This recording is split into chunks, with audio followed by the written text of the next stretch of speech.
Hi, I'm Emma, and today I'm going to guide you through the process of adding user email accounts to your Microsoft 365 account.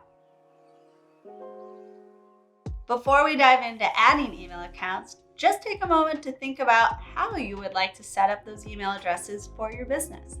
You could go with something like info or hello or contact at your domain, or first name dot last name at your domain, or one more, first initial dot last name at your domain. It's all good. Whatever you decide, just remember to keep it consistent.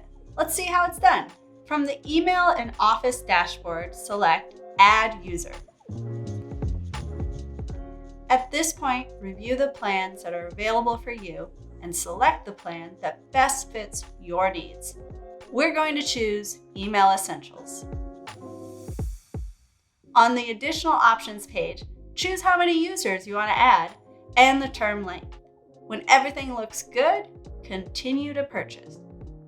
Review your selection, add your payment, and complete your purchase. Select which domain you want to add the user to, and then continue. Once the purchase is complete, you're ready to add the user details. Enter the email address, the username, and choose if you want the new user to have admin permissions. When things look good, select Create. That's how you create a new email user. I'm Emma. Thanks for watching.